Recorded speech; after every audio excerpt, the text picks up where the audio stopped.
In Korean entertainment, power doesn't disappear. It evolves, it shifts, and sometimes it quietly changes hands. In 2026, something unusual is happening at the very top of the K-drama hierarchy. Two actors, two generations, two completely different strategies, and one question shaking the industry: who truly leads this era?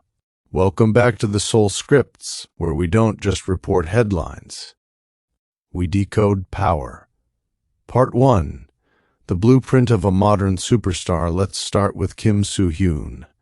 For more than a decade, Kim Soo-hyun has been the gold standard of K-drama dominance. He built his empire through emotional precision, romantic intensity, and unforgettable characters. When Queen of Tears shattered streaming records, it wasn't just another success story. It was a reminder that even after military service, after industry shifts, after new faces emerged, he was still untouchable in ratings power. Networks trust him. Streaming platforms depend on him. Brands invest millions in him. He represents safety, guaranteed returns, and in a risk-heavy entertainment market, safety is priceless. But safety isn't the only form of power. Part 2. The global crossover that changed everything. Now we turn to Lee Jung-jae. Unlike Kim Soo-hyun, Lee Jung-jae's dominance didn't peak in traditional romance dramas. It transformed. After the global explosion of Squid Game, the trajectory of his career changed permanently. He didn't just gain popularity. He gained international credibility, Hollywood recognition, creative leverage. He became part of conversations that extended far beyond Seoul. Award ceremonies in Los Angeles, high-level production meetings, global media interviews. Lee Jung-jae crossed into a space that very few Korean actors ever reach. And once you enter that space, the industry sees you differently. Part 3. Two types of power. Here's where the tension quietly begins. Kim Soo-hyun dominates domestic ratings and emotional storytelling. Lee Jung-jae dominates global prestige and cinematic scale. One commands loyalty, the other commands influence. And in 2026, the entertainment ecosystem is changing faster than ever. Streaming platforms are merging domestic and global audiences. Korean actors are no longer just local stars. They are international intellectual properties. So now the question becomes, which type of power matters more? Immediate commercial dominance or long-term global positioning? Part 4. The business of stardom. Let's talk numbers. Kim Soo-hyun is consistently reported as one of the highest-paid drama actors per episode in Korea. His return on investment is predictable. Producers know exactly what they're getting: ratings, buzz, engagement. But Lee Jung-jae is building something different. He is stepping behind the camera, directing, producing, influencing creative decisions. That kind of control changes the balance of power. Actors can be replaced. Creative architects cannot.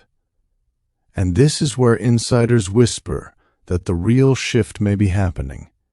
Because while one actor dominates in front of the camera, the other is shaping the system itself. Part 5. The industry's quiet comparisons. There is no confirmed rivalry, no public tension, no cold interviews. But comparisons are unavoidable. When award nominations are announced, fans ask, who deserves it more? When brand reputation rankings are released, headlines ask, who leads the month? When global articles refer to Korea's top actor, debates ignite instantly. Kim Soo-hyun fans argue emotional depth and ratings dominance, Lee Jung-jae supporters point to global recognition and industry transformation.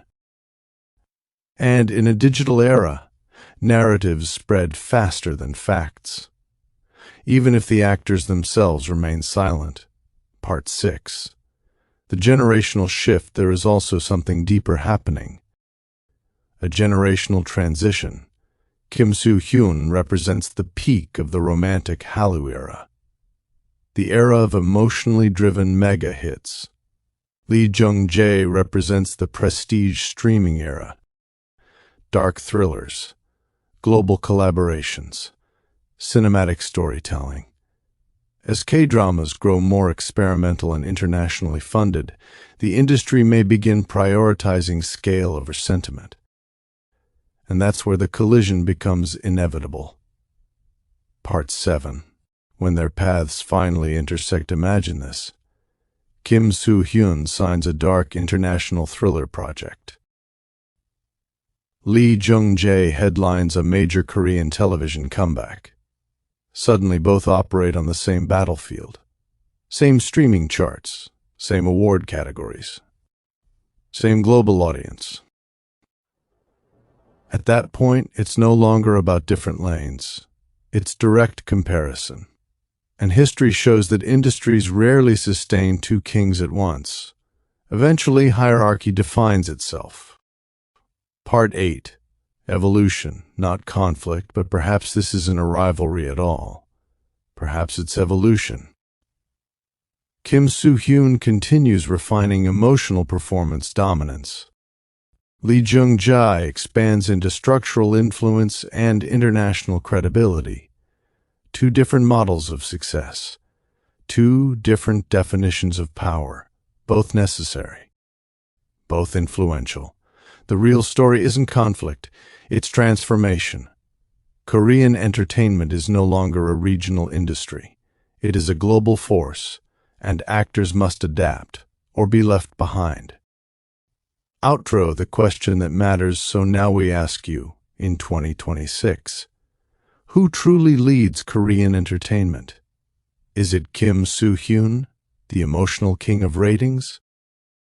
Or Lee Jung-jae, the architect of global prestige? Or are we witnessing something even bigger? The redefinition of what stardom means. Drop your thoughts in the comments. Because the industry isn't standing still, and neither are its biggest stars. Subscribe to the Soul Scripts for more deep dives into the power shifts shaping Korean entertainment. The spotlight is moving, and we're watching it happen in real time. Until next time.